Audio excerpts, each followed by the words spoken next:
Olá, irmãos, estamos aqui para mais um encontro em casa, onde nós vamos conversar um pouquinho sobre a mensagem que foi pregado no domingo na igreja. O texto que foi usado, baseado para a mensagem, foi no livro de Atos, capítulo 3, do verso 1 ao verso 10, onde conta um relato de Pedro e João que foram ao templo de Formosa para orar. No caminho, na porta do templo, ficava um coxo desde nascença que sempre ficava a pedir esmolas. E quando ele viu Pedro e João, já pediu então a esmola a eles. E Pedro e João olharam para esse coxo desde nascença e falaram uma frase que é bem conhecida dentro do cristianismo: não temos ouro e não temos prata, mas aquilo que nós temos, isso te entregamos. Em nome de Jesus Cristo Nazareno, levanta e anda. E foi o que aconteceu, eles ajudaram esse coxo a se pôr em pé. Quando esse homem sentiu as suas pernas, que antes era incapaz de ficar em pé, fortes e firmes, começou a correr, pular e glorificar a Deus por todo o templo, a ponto das pessoas que estavam lá e conheciam esse homem que era posto à porta do templo todos os dias, ver esse homem agora correndo e glorificando o nome de Deus, ficaram perplexas com aquilo que os seus olhos estavam vendo, porque o conheciam e sabiam quem ele era e agora podiam contemplar o que aconteceu ali, um milagre. Algumas coisas nos chamam a atenção nesse texto. Primeiro, a parte que me fez olhar para esse texto de uma forma a pensar nele foi o fato de que Pedro e João subiram ao templo para orar. Não foi para se encontrar com esse paralítico, mas quando esse homem pediu ajuda a eles, pediu esmola, eles pararam o que eles foram fazer e olharam para esse homem, prestaram atenção ao seu pedido e entregaram a ele algo que eles tinham. Talvez no nosso dia a dia, e isso eu trago para o nosso contexto, nós estamos muitas vezes com a agenda cheia de afazeres e atividades, pode até ser mesmo da igreja, muitos cultos, atividades e também do trabalho, de todas as coisas que podem encher a nossa agenda no dia a dia. E nós deixamos de prestar atenção às pessoas que nos cercam, aquelas que estão à nossa volta. Não necessariamente sua família, mas todas as pessoas que convivem ou têm contato conosco.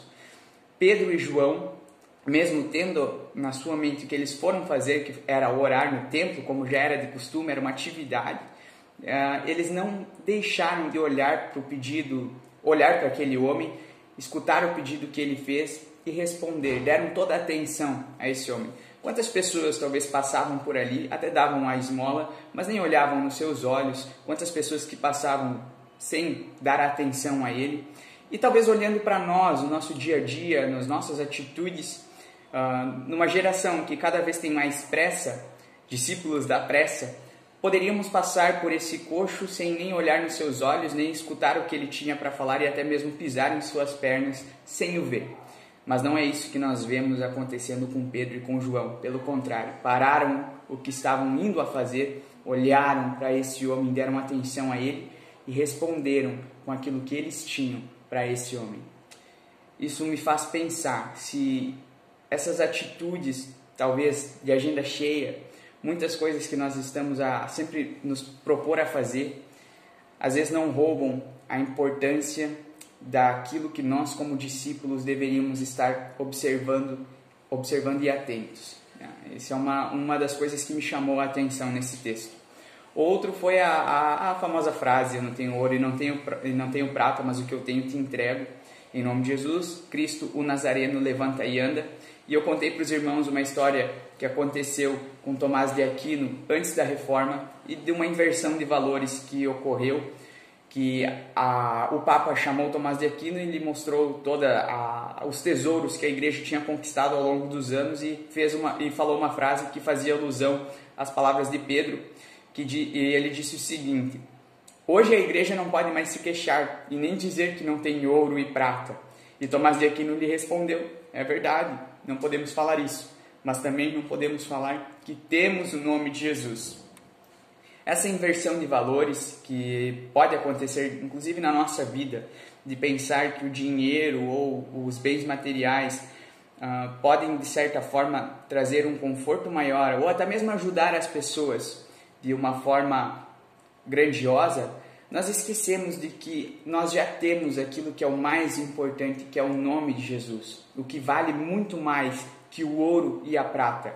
Nós, como discípulos, deveríamos acreditar inteiramente, no fundo do nosso coração, o poder que esse nome contém, e assim ajudar as pessoas entregando esse nome a elas.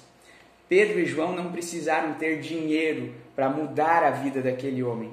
Eles tinham o que era mais importante do que o ouro e a prata, que é o nome de Jesus. E isso que eles tinham, eles entregaram àquele homem também. Essa inversão de valores que aconteceu no decorrer da igreja, na história da igreja, pode acontecer na nossa vida também. Às vezes nós se contentaríamos em dar a esmola a esse homem, sendo que nós temos algo muito mais poderoso que o ouro e a prata, que é o nome de Jesus, que é capaz de mudar a vida da pessoa por completo. Outra coisa que me chamou a atenção nesse texto foi o fato dessa história, do milagre em si. Como isso tem a ver com os nossos dias atuais? Eu confesso para os irmãos que eu nunca vi um paralítico andar, acontecer um milagre nesse ponto. Mas eu conversei e contei para os irmãos o que eu já vi. Que eu já vi um drogado que as pessoas rejeitavam na sociedade, que ninguém acreditava mais nele, e que ele estava destruindo a sua vida e a da sua família.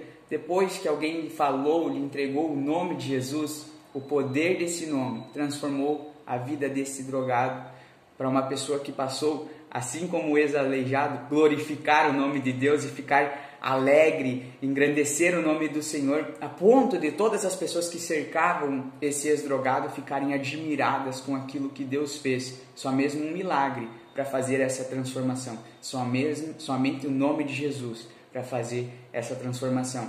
Já vi casos de casamentos que estavam à beira da destruição, já prontos para se separar. Quando um discípulo leva o nome de Jesus para esse casamento, e esse casamento é restaurado para a honra e glória do Senhor Jesus. E esse casal também passar a glorificar o nome do Senhor, e todas as pessoas que estavam à volta desse casal ficarem admiradas com aquilo que Deus fez na vida desse casal. Ou, entre outros tantos exemplos, a salvação de um homem que estava perdido, sem rumo, e se encontra com o nome de Jesus. Alguém apresenta esse propósito, esse nome tão poderoso, e a vida desse homem é mudada.